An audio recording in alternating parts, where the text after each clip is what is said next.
G'day. Joining us live on the phone from the US, this is Isaac from Hanson. How you doing? Hey, I'm doing very good. How are you guys? Yeah, really good. Bad. We're pretty happy now that we're speaking to you, you must be said. Childhood dream achieved. Yes, achievement unlocked. Very kind. Obviously, let's start it off. You're one of the older ones of the band, a group of three brothers. Turns 22 this year as a band as a whole. How do you feel, bringing a band for this long and being able to progress as far as you have? I'm just impressed that I can still breathe properly with all the rib shots that my brother has given me over the years. That's what brothers are for, though. The fists that have flown over the years, just honestly, it's pretty fun and pretty cool that here we are 22 years into performing together. Obviously, a little less than that for people in Australia who've known us. It's about 17 years since our first big record in Australia, and there are not many bands that get the opportunity to do what we've done, see what we've seen, and still have fans around the world where you can tour pretty much everywhere that you can put on a concert, and it's an amazing thing. I mean, we kind of pinch ourselves pretty much every single time it comes around touring, because you're just like, wow, we're going to Australia again. We're going to South America again. It's pretty remarkable stuff. And let's face it, why wouldn't you want to come back to Australia, and especially Perth again, because we're just excellent people in general. I agree, for sure. You guys are actually, we say in jest, but yes, Australia is awesome. We are pretty awesome, if I may say so. Now, my co-host here, Adam, one of his early experiences from you, he actually won a single from a roller skating place, Adam? Yeah. Explain about this, please. Back in the mid-90s, I'm going to say toward the late mid-90s, about 97, I went roller skating, which is something teenagers don't really do that much these days, which is unfortunate. I've only done once. But I kind of won one of your singles as a prize for winning a competition. Oh, that's awesome. That's funny. Yeah, I was hoping Matt wouldn't bring that one up, but hey, I mean, it's out in the open now. It's all out in the open, man. It was the Weird single. Do you have any backstories behind that and maybe the earlier stuff?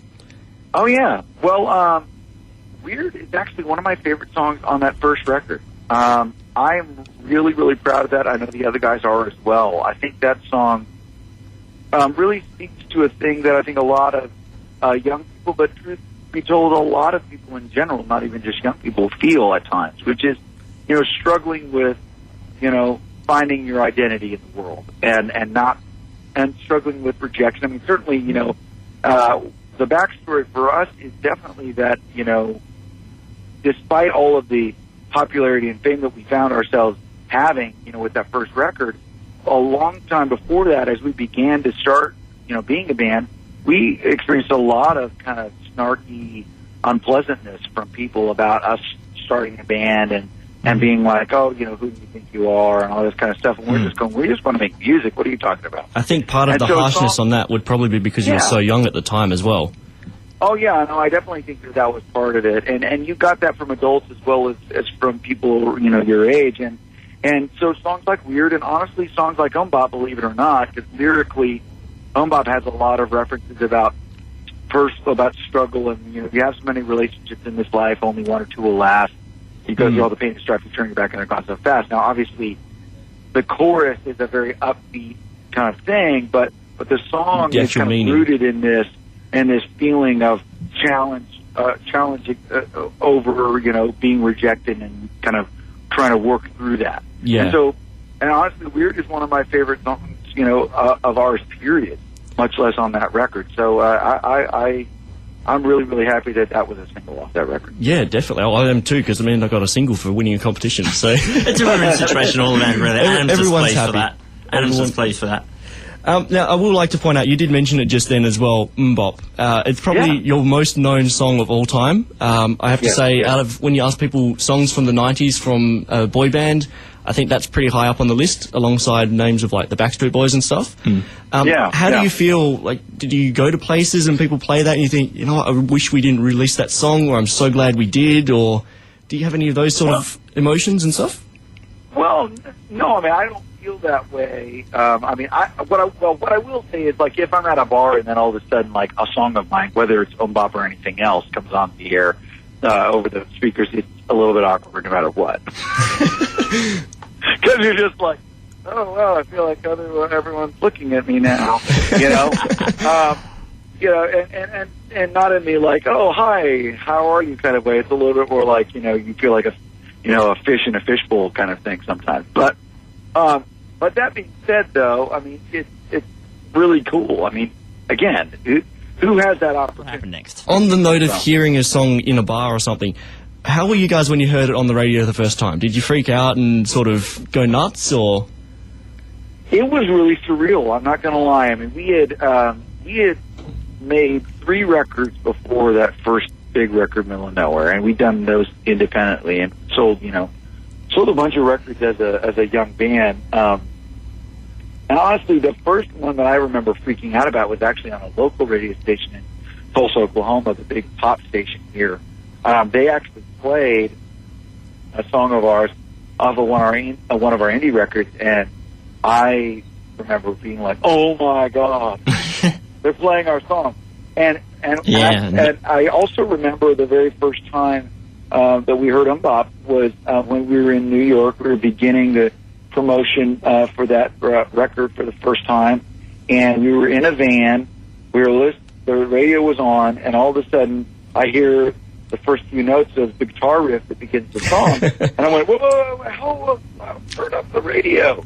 And I'm sure at that point you would have been thinking, "Hey, am I not getting this confused for another song? Is it really our song that's being played?" I mean, the rest is history from there. I think I saw VH1 actually placed it at like the 20th most popular song, I think, of all time. I think I saw. It was one of those like best of all time, best of 90s. I'm pretty sure it was the best of all time. Well, it certainly deserves to be best of all time. Anyway.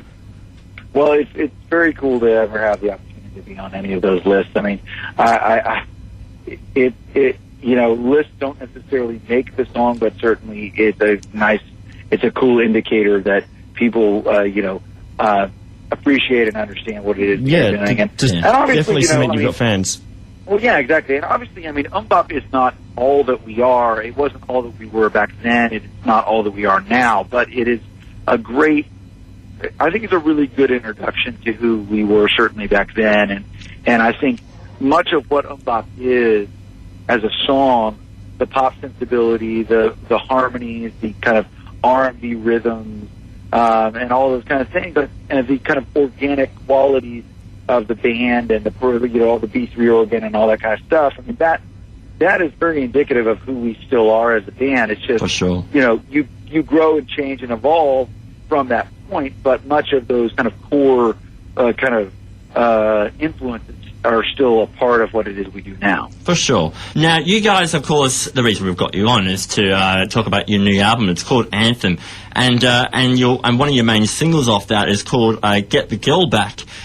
You guys say that it's influenced by 60s soul and rock and roll, which is specific, but in my opinion, a really underrated genre of music. And I mean, really, we should learn and know to appreciate all genres. So that particularly made me pleased. What is it about 60s soul and rock and roll that you guys love so much that you wanted to replicate off it? Yeah, well, truth is, we grew up listening to rock and roll and early 60s soul music. I mean, that was kind of always the basis of our music. In a lot of ways, we've talked about Bop a bunch. Bop was kind of based in part on some of these 50s, doo-wop, vocal groups sitting on the corner, singing songs together as a 4-piece vocal group. So there's a lot of kind of influences like that in our music, and have continued to be. And amongst other things, God rest his soul, there was an amazing bass player who played on our last record, shouted out. His name was Bob Babbitt. Mm-hmm. And he passed on before we were able to make Anthem, before we were able to finish it. And we wrote that bass riff for him, because we were like, you know what, that feels like something Bob would play. And because he played on songs like Ball of Confusion by the Temptations and Signed, Sealed, Delivered by Stevie Wonder. So he's a remarkable musician. Yeah, definitely. And we had always kind of dreamed of having him on there, but unfortunately he passed on. And so, it's things like that, having the opportunity to work with people like Bob, but also it's just a kind of music that has always been near and dear to our hearts, and it's something that we feel really comfortable playing. And so it just comes out, and it always feels good when we play it. Yeah, definitely. Well, it's especially when you attach an emotion like that to an album or a song. Yeah. And every time you get on stage, that's really going to be the one thing in the back of your mind the whole time you play that, which is really special, to say the least. Now, Isaac, we do have a listener question as well. Adam, I think you've got that there. What I is it do. Here on our show, we like to give our listeners the opportunity to have a little bit of a chat, interact with the artist and be able to put their questions forward. Now, alert listener Scott would like to know, from the lyrics of Mbop, plant a seed, plant a flower, plant a rose. You can plant any one of those. Keep planting to find out which one grows. It's a secret no one knows. Do you guys know the secret?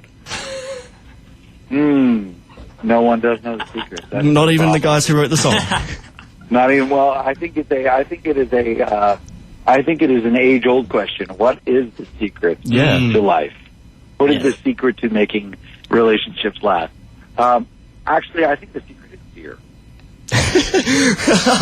I love the way you said it. The phone sort of just slowly faded out as you said that as well. Perfect. Yeah, I think the secret is fear, for sure. In fact, actually, I think it's actually hops. Yeah, it's got to be that. There you go. Because we found the secret. It's our beer. Yep. There you go. We have on this show cracked the code. That's it. That's a great. We can leave happy. You guys are here for your tour on August the 15th. You're here. You're performing at the Metropolis in Fremantle. It's an 18+ gig. Tickets are still available at this stage, Adam. Kitchenradio.com.au for all the details. Thank you so much, Isaac, for having a chat with us this afternoon. Yeah, thank you guys very much. It was lovely to talk to you. Yeah, definitely. Awesome. Thank you very much. No troubles. Thanks, mate. Cheers, guys.